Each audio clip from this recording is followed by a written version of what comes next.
The night air in the small town of Harbiden was thick with humidity, pressing down on the streets and alleys like a weighted blanket. It was the kind of heat that clung to you, a tangible reminder of summer's fury. At 2:17 a.m., the neighborhood was quiet, save for the occasional bark of a dog or the distant hum of traffic. But that stillness was about to be shattered by something far more violent than any dog's growl. Derek Carter had lived in Harbiden for over a decade. He'd bought his home with money saved from years of military service, rising through the ranks to become a Navy SEAL commander. His career had been everything to him. The Navy had given him purpose, honor, and a life forged by discipline and grit. But on that fateful night, Derek's past and present would collide in a way he could never have imagined. It started with a phone call that Derek barely heard, muffled by the haze of sleep. "Commander Carter," the voice on the other end had said, crisp and professional, "we have new intel. Your team will be deployed at 0600 hours. Derek had no choice but to drag himself out of bed, dressed in a simple t-shirt and boxers, the usual casual wear that contrasted starkly with the highly organized and tactical SEAL attire he wore when on duty. He made his way to the kitchen, boiling water for coffee, when he heard the faint sound of engines roaring down the street. At first, he thought nothing of it, but the noise grew louder. Then there was a sudden, terrifying crash. A window shattered as something heavy hit it. His heart skipped a beat. The sound wasn't just any accident. It was deliberate. Derek's instincts, honed over years of covert operations, kicked in instantly. He dove for his bedside drawer, pulling out his sidearm as he slid out of bed. He didn't know who or what was coming, but something wasn't right. He moved toward the window, crouching down to look out at the street. A convoy of unmarked vehicles had parked in front of his house.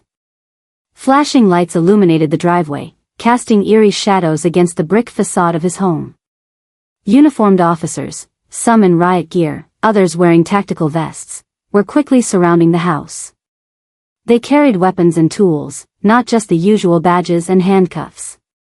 It was clear they weren't there for a routine search. They were there to destroy. Before Derek could react, the front door to his house was smashed open. The force of it echoed through the building, a sound that rattled his bones. He felt the hair on his neck rise. "We have to go," shouted one of the officers as he stormed into the hallway.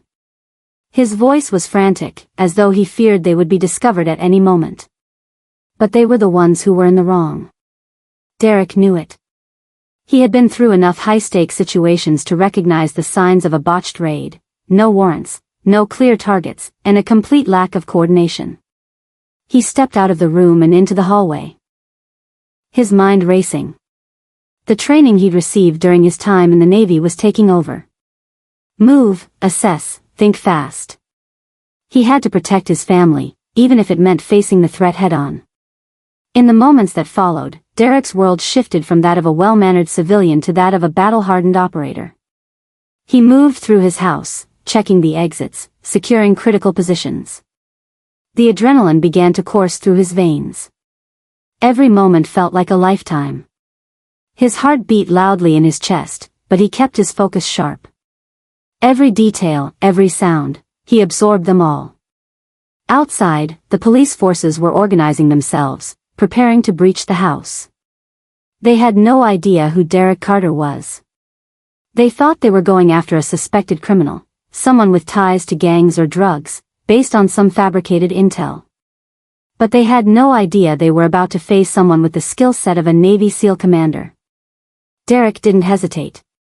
He opened the garage door quietly, checked the rear alley for movement, and then he saw it. The police officer in charge, Sergeant Henry Morton, was standing near his car, barking orders. He was the one pulling the strings, orchestrating this catastrophic failure. Derek could hear his breathing grow louder as he stepped behind the officer. The moment felt surreal, like something out of a movie. But this wasn't fiction, this was real. This was his life. With a calmness that belied the chaos unfolding around him, Derek approached Sergeant Morton, stepping into the officer's line of sight. He raised his hand in a sharp, practiced motion, and when Morton turned around, Derek's voice was low, steady, and filled with authority. "Stop. You're making a huge mistake. Morton blinked in confusion. What the hell are you doing here? I live here, Derek said, the weight of his words cutting through the chaos. I'm Derek Carter. I'm a Navy SEAL commander, and this raid is illegal. For a split second, Morton's eyes widened in disbelief. He scanned Derek's face, perhaps looking for some sign that he was joking. But Derek wasn't joking. He was dead serious. The uniform, the military bearing, it was all there. The moment of hesitation was enough for Derek to act. Without another word, he reached for the officer's weapon, expertly disarming him. The trained precision of the move left Morton stunned, unable to react. Call off the raid, Derek commanded, his voice cold and authoritative. The other officers hesitated, unsure what to do. They had been following orders without question, without realizing the gravity of their mistake. The standoff lasted for what felt like hours, though it was only minutes. Eventually, Morton, realizing the true identity of the man they had broken into the home of, ordered his men to stand down. The damage, however, had already been done. Derek's house was in ruins. Furniture was overturned, glass and debris littered the floor, and the walls had been marked by the chaotic barrage of a raid meant for someone else. The emotional toll would take longer to repair than the physical damage. This wasn't just a house. It was a home, a place of refuge and memories. Derek knew that even after the raid was called off, the real battle was just beginning. There were questions to answer, investigations to be made, and the lasting trauma of what had occurred would follow him. But for now, as he surveyed the destruction around him, he couldn't help but feel a strange sense of pride. He had faced down a squad of heavily armed officers and stopped a potentially deadly situation with nothing but his mind and the lessons he'd learned through years of military service.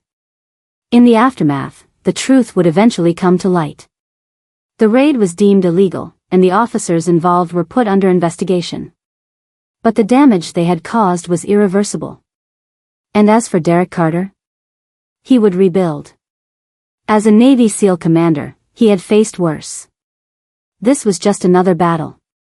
He would emerge from this stronger. His country had made a mistake, and he would make sure the truth was known. But for tonight, he sat in the wreckage of his home, silent, reflecting on how quickly the world could change, and how important it was to always be ready.